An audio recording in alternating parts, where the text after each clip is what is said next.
नमस्कार दोस्तों, आज मैं काली मठ मंदिर पहुंच गया हूं और काली मठ मंदिर के बारे में आप लोगों को बताऊंगा। केदार मंडले दिव्ये मंदाकिन्यां परे तटे सरस्वत्या तटे सौम्ये काली तीर्थम इति स्मृतम। स्कंद पुराण केदार खंड में 85वें के अध्याय प्रथम श्लोक में सिद्धपीठ काली मठ का महात्म्य का वर्णन किया गया है। यहाँ पर महाकाली, महालक्ष्मी, महासरस्वती, गौरी शंकर, सिद्धेश्वर महादेव और भैरवनाथ जी विद्यमान हैं। यही सरस्वती नदी के पावन तट पर बसा हुआ योग माया का सिद्ध पीठ है। कालांतर में इस स्थान में ब्रह्मा, विष्णु, महेश, शुक्रादि 88 ऋषि मुनियों ने आध्या जगत जननी महाकाली का इस स्थान में स्तवन किया। तदनंतर उस समय तीनों लोकों में दैत्यराज रक्तबीज का अधिकार था। उसने सारे देवताओं का यज्ञ भाग छीन करके और देवराज इंद्र को पदच्युत करके स्वयं तीनों लोकों पर अपना अधिकार कर दिया, जिससे सारे देवतागण त्रस्त हो गए और वो अपने राजपाट मांगने के लिए इस स्थान में आए। यहाँ पर उन्होंने भगवती आध्या जगत जननी भगवती का स्तवन किया। देवताओं की सुंदर स्तुति से प्रसन्न होकर के देवताओं को आकाशवाणी होती है कि मैं तुम्हारी सुंदर स्तुति से प्रसन्न हूँ, मैं इस स्थान में तुम्हारे मनोरथ पूर्ण करूँगी। तदनंतर भगवती महाकाली और रक्तबीज का इस स्थान में घोर युद्ध हो जाता है। भगवती का रक्तबीज का वध इस स्थान में करने पर देवता लोग प्रसन्न हो गए और महाकाली के ऊपर, भगवती के ऊपर देवताओं ने पुष्प वृष्टि की।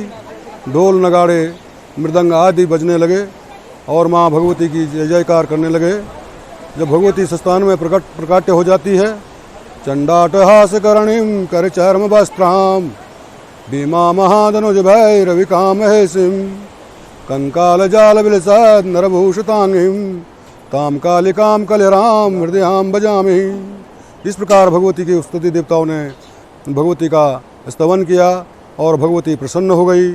देवताओं ने भगवती की जय जयकार करते हुए दैत्यों का नाश किया और महाकाली ने देवताओं को अभिष्ट वरदान दिया, हे देवगणों, जब कभी तुम्हारे ऊपर संकट आएगा इस स्थान में आकर के मेरा स्तवन करना, मैं निश्चित तुम्हारे मनोरथ पूर्ण करूँगी। यम यम चिंतते कामम तम तम प्राप्नोति निश्चितम। जो भी भक्त यहाँ पर अपनी मनोकामना करता है, भगवती उसके मनोकामना के रूप उसके मनोरथ पूर्ण करती है। इसमें कोई संशय नहीं है। ये स्वयं देवी भगवती माँ के वचन हैं। इस स्थान में बसंत नवरात्र और शारदीय नवरात्र में भगवती का विशेष पूजन होता है। दूर दराज से यात्रीगण यहाँ पर आते हैं और भगवती का पूजन करके अपने को धन्य समझते हैं। माँ भगवती का यहाँ पर महाकाली, महालक्ष्मी, महासरस्वती जो त्रिगुणात्मिका परमेश्वर की शक्ति है, वो तीनों एक साथ यहाँ पर विराजमान हैं। यहाँ पर 3 युग से प्रज्वलित अखंड धुनी महालक्ष्मी जी के मंदिर में प्रतिष्ठापित है। इसमें नित्य हवन होता है और माँ का भोग लगता है और इसकी भस्मी, इसकी विभूति को धारण करने से मनुष्य तीनों लोकों में सायुज्य की प्राप्ति करता है। बालग्रहा विभूतानाम बालानाम शांतिकारकम। यदि किसी बच्चे को छल छिद्र भूत प्रेत बाधा आती है तो इस विभूति को लगाने से उसकी बाधाएं दूर हो जाती है। ये भी यहाँ पर चमत्कारिक विभूति भगवती की है। और यहाँ पर भैरवनाथ जी जो हैं वो क्षेत्रपाल महाराज हैं। वो प्रसन्न होने पर सारे कार्य सिद्ध करते हैं। इस प्रकार ये स्थान शिव शक्ति से युक्त है। इसका वर्णन आद्य जगत गुरु शंकराचार्य जी ने सौंदर्य लहरी में किया है। शिवा शक्त्या युक्तो यदि भवति शक्तुं प्रभवितुं न चेदेवं देवो न खलु कुशला स्पन्दुतुमपि हरिस्त्वामाराध्यो हरिहरभिरञ्चादिभिरपि प्रणन्तो स्तोतुं वा कृतम कृतपुण्यो प्रभवति। शिव और शक्ति का भगवान जगत गुरु शंकराचार्य जी ने यहाँ पर स्तवन किया। तदनंतर उसके बाद भगवान जगत गुरु शंकराचार्य जी भगवान केदारनाथ जी के लिए प्रस्थान करते हैं। इस प्रकार यहाँ पर सिद्ध, गंधर्व, यक्ष, किन्नर विराजमान रहते हैं। यहाँ पर सिद्ध महापुरुषों के सदैव दर्शन होते हैं।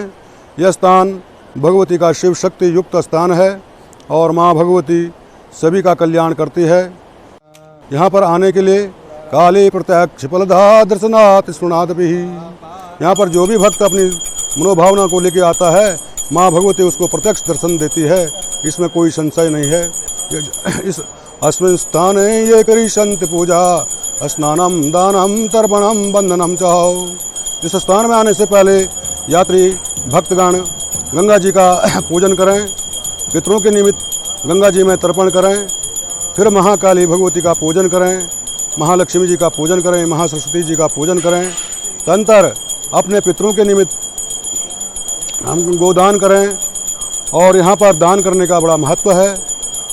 इस स्थान में जो भी भक्त भगवती का पूजन करता है उसके मनोरथ निश्चित पूर्ण होते हैं, इसमें कोई संशय नहीं है। सर्वमंगल मंगल्ये शिवे सर्वार्थ साधिके शरणे त्र्यंबके गौरी नारायणी नमस्ते। इस प्रकार भगवती सर्वत्र मंगल प्रदान करने वाली है। देखिए ये महाकाली जी का मुख्य मंदिर है और यहीं पर जो भक्त आते हैं वो भगवती का यहाँ पर पूजन करते हैं। इसके गर्भगृह में महाकाली जी का यंत्र है। इस यंत्र के नीचे गर्भगृह है।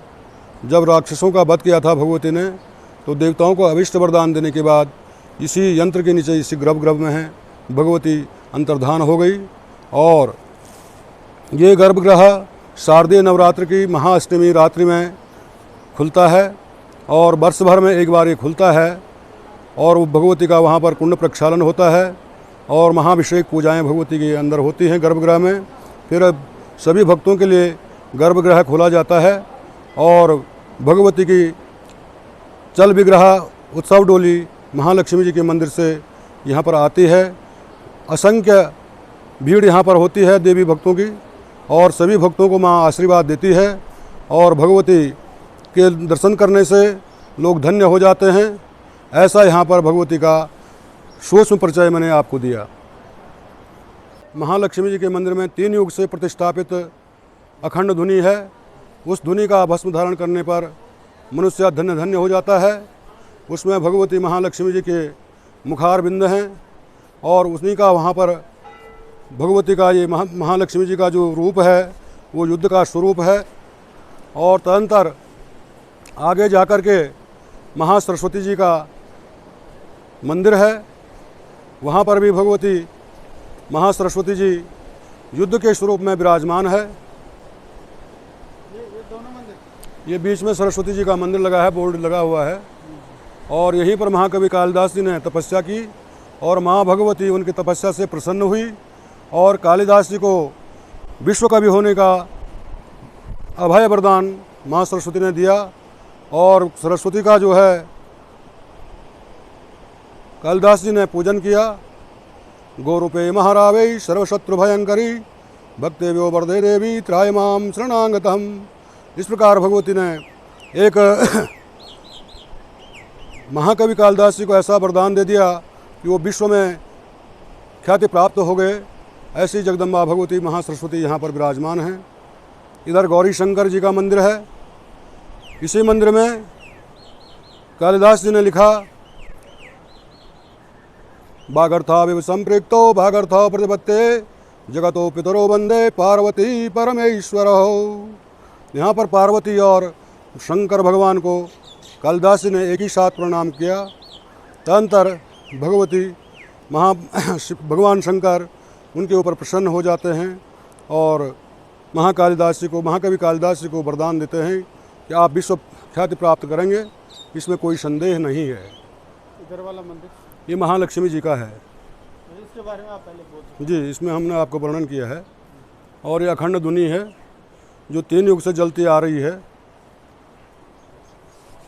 ये वाली जी, ये आप इसके वो बोल देते ना आप इसी के इसकी विभूति विभूति और वो लगाने से जो है सारे मनोरथ पूर्ण होते हैं। छल छिद्र, बच्चों को भूत प्रेत बाधाएं, कोई दुखी है उस पर उसको इस भस्मी लगाने से वो सुख प्राप्त हो जाता है।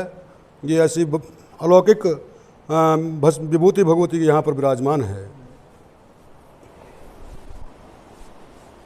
ये यहाँ पर शिलालेख है।